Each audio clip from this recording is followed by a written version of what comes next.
नमस्कार दोस्तों, मैं देशराज सैनी आप सभी का हार्दिक अभिनंदन करता हूं। दोस्तों, अपने जो भारत का इतिहास पढ़ रहे थे, उस भारत के इतिहास को दोस्तों अपन ने 3 भागों में बांटा था। प्राचीन काल, मध्यकाल और आधुनिक भारत। और जो मध्यकाल भारत था दोस्तों, इस मध्यकाल भारत के बारे में अपन अध्ययन कर रहे थे। मध्यकाल भारत में दोस्तों सबसे पहले अपन ने सामान्य परिचय पढ़ा। सामान्य परिचय के बाद में दोस्तों अपन ने जो मध्यकालीन भारत है, उस मध्यकालीन भारत में अरबों का आक्रमण हुआ। अरबों के बाद में दोस्तों तुर्कों ने आक्रमण किया, और तुर्कों में ही दोस्तों अपन ने जो गजनवी था, महमूद गजनवी, उस महमूद गजनवी तक दोस्तों अपन ने अध्ययन कर लिया था। इस महमूद गजनवी के बाद में दोस्तों जो तुर्क थे, कहाँ पर थे इनका शासक? गजनी में। जो गजनी में, और इस गजनी में दोस्तों एक वंश और हुआ। इस गजनी में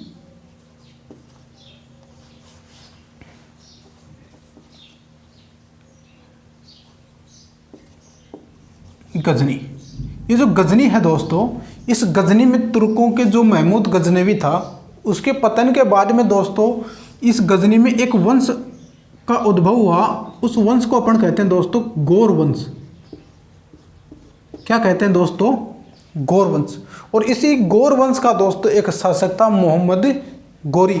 आज अपन दोस्तों जो तुर्क आक्रमणकारी मोहम्मद गोरी था, इसके बारे में अध्ययन करें। यानी इस गौर वंश का शासक कौन हो गया? मोहम्मद गोरी। अब दोस्तों ये जो गौर वंश था, इस गौर वंश का शासन था गजनी में, और गजनी का शासक, गजनी में जो गौर वंश का शासक कौन था दोस्तों? मोहम्मद गोरी। अब दोस्तों ये जो गोरी जब गजनी का जो शासक था, तब इसने क्या किया दोस्तों? 1175 में, कब मेरे मित्र? 1175 में। 1175 में दोस्तों इसने आक्रमण किया मुल्तान पर।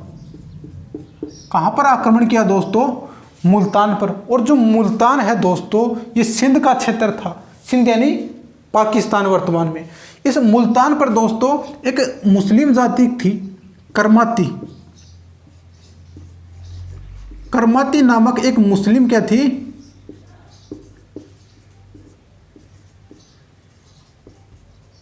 करमाती नामक एक मुस्लिम जाति का दोस्तों अधिकार था। कहाँ पर?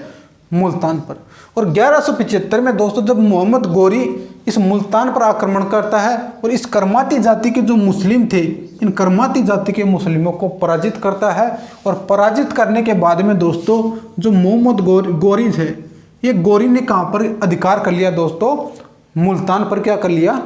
अधिकार कर लिया। मुल्तान पर अधिकार करने के बाद में दोस्तों ये जो गोरी था, इसने क्या किया? 1178 में, कब दोस्तों? 1178 में। 1178 में दोस्तों ये आक्रमण करता है गुजरात पर। कहां पर आक्रमण करता है दोस्तों? गुजरात पर। और उस समय दोस्तों जब गुजरात में आक्रमण करता है, उस समय गुजरात का शासक था दोस्तों भीमदेव द्वितीय। गुजरात का शासक कौन था दोस्तों? भीमदेव द्वितीय। भीमदेव द्वितीय को दोस्तों जैसे ही पता चला कि भाई कोई विदेशी आक्रमणकारी का आक्रमण होने वाला है, तब भीमदेव द्वितीय जो था अपनी माता नायिका देवी के नेतृत्व में, इसकी माता थी नायिका देवी, इस नायिका देवी के नेतृत्व में एक विशाल सेना को तैयार करता है। और सेना को तैयार करके दोस्तों ये आता है आबू। कहाँ पर आ गया दोस्तों? माउंट आबू श्री। इस आबू आता है दोस्तों कौन? भीमदेव द्वितीय। और इधर से दोस्तों कौन आता है? गोरी। इधर से कौन आ गया दोस्तों? मोहम्मद गोरी। और गोरी और भीमदेव जो द्वितीय है, इन दोनों के मध्य दोस्तों 1178 में आबू के निकट, आबू का क्या होता है दोस्तों? युद्ध होता है। आबू का क्या होता है दोस्तों? युद्ध। इस आबू के युद्ध में दोस्तों गुजरात का शासक जो भीमदेव द्वितीय है, इस भीमदेव द्वितीय ने क्या किया? जो गोरी था, इस गोरी को बुरी तरह से पराजित करता है। कौन? भीमदेव द्वितीय। और भीमदेव द्वितीय पराजित करने के बाद में यही गोरी यहाँ से भाग उठता है। अब दोस्तों ये जो गोरी था, इस गोरी की दोस्तों ये जो भारत था, इस भारत में प्रथम हार थी ये। किसकी? गोरी की। गोरी जो था, उस गोरी की दोस्तों भारत में प्रथम हार कौन सी थी? 1178 में आबू के युद्ध में। किसने पराजित किया दोस्तों? गुजरात का शासक भीमदेव द्वितीय ने। अब गोरी जो है दोस्तों पराजित होने के बाद में ये आता है पेशावर। कहां पर आता है दोस्तों? पेशावर आ जाता है। एक बार इसे देखो दोस्तों, अपन पढ़ रहे हैं दोस्तों गौर वंश, तुर्क आक्रमणकारियों में एक वंश है गौर वंश। और गौर वंश का जो अधिकार था वो कहां पर था दोस्तों? गजनी में। और गजनी में गौर वंश का शासक था मोहम्मद गोरी। अब मोहम्मद गोरी जी क्या किया दोस्तों? इसने 1175 में मुल्तान पर आक्रमण करता है। और मुल्तान पर दोस्तों उस समय जो अधिकार था वो एक कर्माती नामक एक मुस्लिम जाति थी, उसका अधिकार था। और जो गोरी था दोस्तों, ये गोरी क्या करता है? इस कर्माती जाति के मुस्लिमों को पराजित करता है। और पराजित करने के बाद में इस मुल्तान पर क्या कर लिया दोस्तों? इसने अधिकार कर लिया। अधिकार करने के बाद में दोस्तों ये जो गोरी है 1178 में आक्रमण करता है दोस्तों, कहाँ पर? गुजरात में। और गुजरात का शासक दोस्तों उस समय कौन था? भीमदेव द्वितीय। और भीमदेव द्वितीय जो था ये अपनी माता नायिका देवी के नेतृत्व में दोस्तों एक विशाल सेना इकट्ठी करता है। और इकट्ठी करके ये सेना आती है कहाँ पर? आबू में। और आबू पड़ता है दोस्तों अपना राजस्थान के सिरोही जिलों में। और आबू में आने के बाद में इधर से कौन आता है दोस्तों? गोरी। और गोरी और भीमदेव द्वितीय के मध्य दोस्तों 1178 में कौन सा युद्ध हुआ? आबू का युद्ध। इस आबू के युद्ध में भीमदेव द्वितीय ने गोरी को क्या कर दिया? पराजित कर दिया।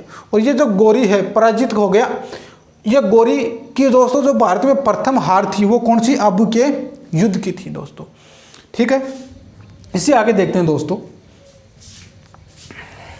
गोरी पराजित हो गया 1178 में भीमदेव द्वितीय से।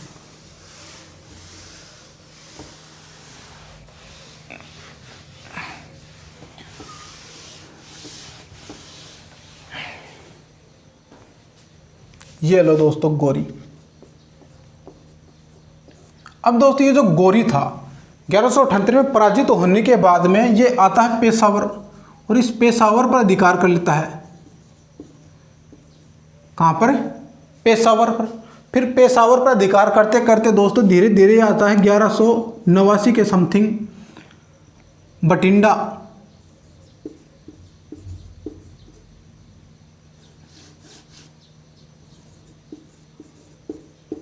कहाँ जाता दोस्तों? बठिंडा। और ये जो बठिंडा है दोस्तों, इस बठिंडा को प्राचीन काल में अपन कहते थे तबर हिंद।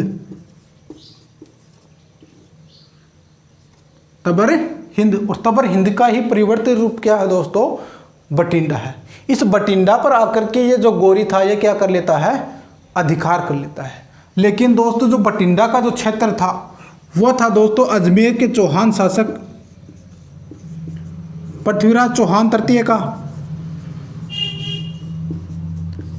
अजमेर का चौहान शासक पृथ्वीराज चौहान तृतीय का था।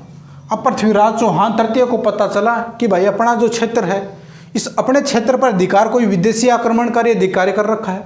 तब दोस्तों पृथ्वीराज चौहान था, ये सेना लेकर आता है दोस्तों तराइन के मैदान में। और इधर से दोस्तों तराइन के मैदान में कौन आ गया? मोहम्मद गोरी। और तराइन जो पड़ता है दोस्तों अपना पड़ता है तराइन हरियाणा में। और हरियाणा में एक स्थान है दोस्तों करनाल। इस करनाल में क्या पड़ता है? तराइन। तराइन के मैदान में दोस्तों 1191 में मोहम्मद गोरी और पृथ्वीराज चौहान दोनों की सेना क्या होती है? आमने सामने। और इस तराइन के मैदान में तराइन का क्या होता है दोस्तों? प्रथम युद्ध होता है।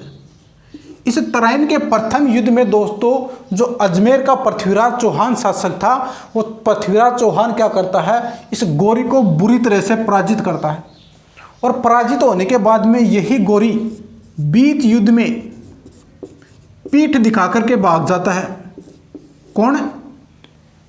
गोरी। गोरी भाग गया दोस्तों गजनी बीच युद्ध में पीठ दिखा करके।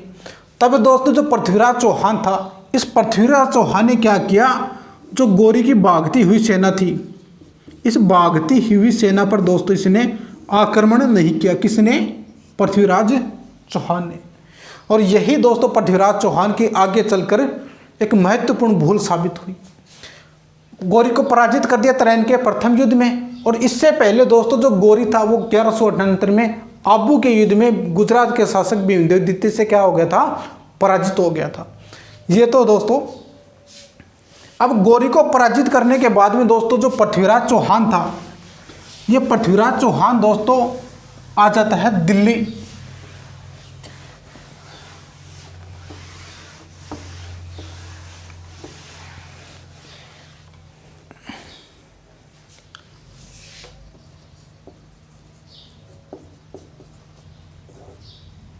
पृथ्वीराज चौहान तृतीय, ये कहां पर आ गया दोस्तों, दिल्ली आ गया। पृथ्वीराज चौहान कहां पर आ गया दोस्तों, दिल्ली। और उस समय दोस्तों एक क्षेत्र है अपना कन्नौज का, कौन सा, कन्नौज। और ये जो कन्नौज है दोस्तों ये पड़ता अपना यूपी में। कहां पर पड़ता है दोस्तों, यूपी में। और कन्नौज जो क्षेत्र था, इस कन्नौज पर दोस्तों एक वंश का अधिकार था, गहेड़वाल वंश का। किसका अधिकार था दोस्तों, गहेड़वाल वंश का। और इस गहेड़वाल वंश का शासक था दोस्तों जयचंद गहेड़वाल। गहेड़वाल वंश का शासक कौन था दोस्तों, जयचंद गहेड़वाल। और इस जयचंद गहेड़वाल के दोस्तों एक पुत्री थी, संयोगिता। जयचंद गहेड़वाल के दोस्तों एक पुत्री थी, कौन, संयोगिता। अब ये जो संयोगिता थी ये भी दोस्तों कहाँ पर आई हुई थी, दिल्ली आई हुई थी। इधर से कौन आए हुए दोस्तों, पृथ्वीराज चौहान तृतीय। और इधर से दोस्तों जयचंद गहेड़वाल, या जो गहेड़वाल वंश की शासक जयचंद गहेड़वाल की पुत्री कौन, संयोगिता। ये भी दोस्तों कहाँ पर आई हुई थी, दिल्ली। और दिल्ली में आने के बाद में दोस्तों जयचंद गहेड़वाल और जो संयोगिता थी, इन दोनों के मध्य दोस्तों क्या हो जाता है, प्रेम। और ये दोनों के मध्य दोस्तों क्या हो गया, जयचंद गहेड़वाल की पुत्री संयोगिता और पृथ्वीराज चौहान तृतीय के मध्य प्रेम हो गया। अब दोस्तों प्रेम ऐसी चीज़ है कि छुपाए छुपती नहीं है। तो दोस्तों इस जो जयचंद गहेड़वाल की पुत्री संयोगिता थी, इस संयोगिता का पता चल गया दोस्तों किसको, जयचंद गहेड़वाल को। जयचंद गहेड़वाल को पता चला कि अपनी जो पुत्री है वो तो पृथ्वीराज चौहान तृतीय के साथ प्रेम प्रसंग में व्यस्त। जैसे दोस्तों पृथ्वीराज इसको जयचंद गहेड़वाल को पता चला तो जयचंद गहेड़वाल ने क्या किया, जो संयोगिता थी इसे वापस अपने क्षेत्र कहाँ पर बुला लिया, कन्नौज बुला लिया। किसने, जयचंद गहेड़वाल ने। इधर दोस्तों जो पृथ्वीराज चौहान जो दिल्ली आए हुए थे, ये कहाँ पर आ गए, अपने अजमेर में आ गए। कौन, पृथ्वीराज चौहान तृतीय। अब जयचंद जो गहेड़वाल था दोस्तों, इस जयचंद गहेड़वाल ने क्या किया, ये जो संयोगिता थी इसकी पुत्री, इस संयोगिता का दोस्तों स्वयंवर रख दिया। स्वयंवर, स्वयं का मतलब खुद और वर का मतलब होता है दूल्हा, यानी स्वयं अपने आप ही अपना वर का क्या करे, चुनाव करे। इस स्वयंवर का आयोजन किया किसने, जयचंद गहेड़वाल ने। और इस स्वयंवर में दोस्तों आसपास के जितने भी जो राजा थे और राजकुमार थे उन सभी को आमंत्रित किया किसने, जयचंद गहेड़वाल ने। लेकिन जो पृथ्वीराज चौहान था बिल्कुल भी आमंत्रित नहीं किया। पृथ्वीराज चौहान को भी बुरा लगा होगा, आमंत्रित नहीं किया तो कोई बात नहीं। लेकिन दोस्तों ये जो जयचंद गहेड़वाल था इसने क्या किया, जो स्वयंवर सभा थी, इस स्वयंवर सभा के जो प्रवेश द्वार था, इस प्रवेश द्वार पर दोस्तों जो पृथ्वीराज चौहान तृतीय था, पीसी तृतीय यानी पृथ्वीराज चौहान तृतीय, इस पृथ्वीराज चौहान तृतीय की दोस्तों एक लोहे की मूर्ति बनाई।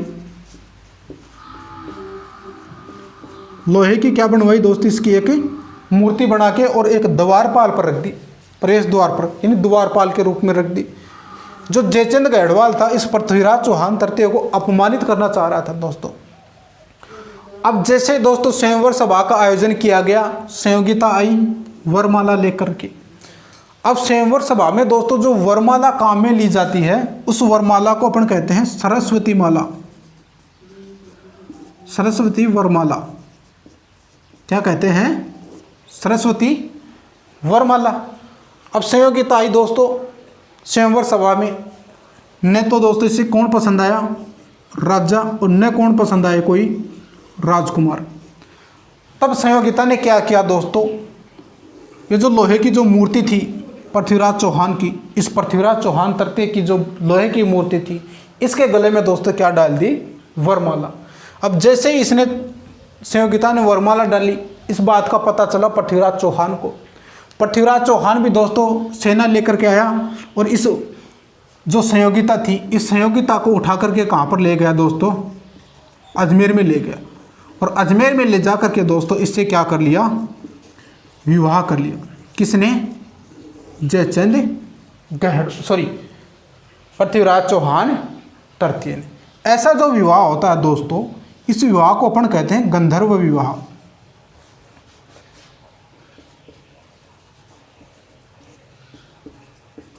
क्या कहते हैं दोस्तों, गंधर्व विवाह कहते हैं। विवाह कर लिया। अब पीछे बचा कौन दोस्तों, जयचंद गढ़वाल। अब जयचंद गढ़वाल का दोस्तों जो राजा और राजकुमार थे वो बुरी तरह से अपमान किया। अपमान तो वैसे हो चुका था, लेकिन जयचंद गढ़वाल ने सोचा इस अपमान का बदला मैं जरूर लूँगा। और दोस्तों जो गोरी था, जो पृथ्वीराज चौहान तृतीय से पराजित होकर गया था तराइन के प्रथम युद्ध में, इस गोरी को दोस्तों इस जयचंद गढ़वाल ने क्या लिखा, एक पत्र लिखा कि आप आओ, आपकी सहायता मैं करूँगा, यानी जयचंद गढ़वाल। गोरी पहले से ही तैयारी कर रहा था और उससे आश्वासन दे दिया किसने, जयचंद गढ़वाल ने। तब दोस्तों जो मोहम्मद गोरी है, यह मोहम्मद गोरी दोस्तों सेना लेकर के आता है फिर पुनः एक बार तराइन के मैदान में। और तराइन का मैदान है दोस्तों वो कहाँ पर है, करनाल हरियाणा में। एक मिनट दोस्तों,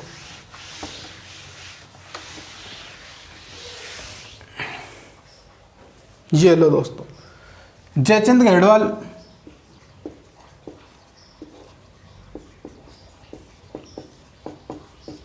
इसने पत्र लिखा दोस्तों किसे, गोरी को।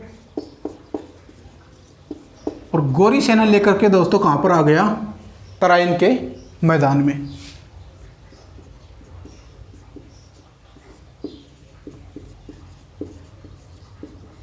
कब की बात है दोस्तों, 1192 की बात है दोस्तों। और उधर से दोस्तों पृथ्वीराज चौहान तृतीय को पता चला, तो पृथ्वीराज चौहान तृतीय भी क्या हुआ दोस्तों, सेना लेकर के कहां पर आ गया, तराइन के मैदान में। तराइन के मैदान में दोस्तों गोरी और पृथ्वीराज चौहान दोनों की सेना आमने सामने हुआ दोस्तों 1192 में। और 1192 में दोस्तों तराइन का कौन सा युद्ध हुआ, द्वितीय युद्ध हुआ। इस तराइन के द्वितीय युद्ध में दोस्तों इस गोरी ने क्या किया, छल और कपट का सहारा लेते हुए अंततः दोस्तों पृथ्वीराज चौहान तृतीय को क्या कर दिया, मार गिराया। किसने, गोरी ने। गोरी ने पृथ्वीराज चौहान तृतीय को मारने के बाद में इस तराइन के मैदान में विजय हो गया। और विजय होने के बाद में दोस्तों गोरी ने भारत में तुर्क साम्राज्य की क्या रखी, नींव रखी। किसने, गोरी ने। और इसी गोरी ने दोस्तों 1193 में अपनी राजधानी बनाई दिल्ली को। किसे बना लिया दोस्तों अपनी राजधानी, दिल्ली को। 1193 में दोस्तों इसने अपनी राजधानी बना ली दिल्ली। और 1193 के बाद में 1194, और 1194 में दोस्तों जो गोरी था, इस गोरी का साथ किसने दिया था, जयचंद गढ़वाल ने। अगले ही साल दोस्तों इसने आक्रमण कर दिया जयचंद गढ़वाल पर। कब, 1194 में।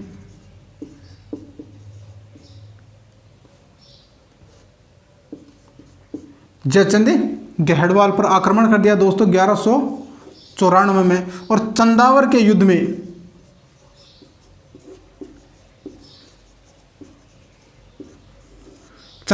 युद्ध में दोस्तों इस जो मोहम्मद गोरी था, इस मोहम्मद गोरी ने क्या किया, इस जयचंद गढ़वाल की भी क्या कर दी, हत्या कर दी।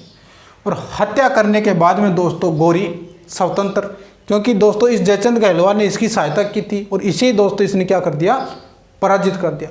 पराजित करने के बाद में दोस्तों ये जो गोरी था, इसने दोस्तों दिल्ली पर संपूर्ण तरीके से क्या कर लिया, दिल्ली, अजमेर और इस जयचंद गढ़वाल का जो क्षेत्र था उस पर अधिकार कर लिया। अधिकार करने के बाद में दोस्तों ये जो गोरी था, इसने अपना सिक्के चलाए क्या चलाए दोस्तों, इसने अपने सिक्के चलाए। और दोस्तों जो गोरी के जो सिक्के थे वो सिक्के कहलाए देहलीवाल। देहलीवाल सिक्के, कॉइन्स। जो देहलीवाल सिक्के होते हैं दोस्तों, उन पर क्या होता है कि एक तरफ तो दोस्तों लक्ष्मी जी का अंकन होता है और एक तरफ दोस्तों क्या लिखा हुआ होता है, कलमा लिखा हुआ होता है। ऐसे सिक्कों को दोस्तों अपन क्या कहते हैं, देहलीवाल सिक्के कहते हैं। और यही गोरी दोस्तों 1206 में खोखर जाटों के विरुद्ध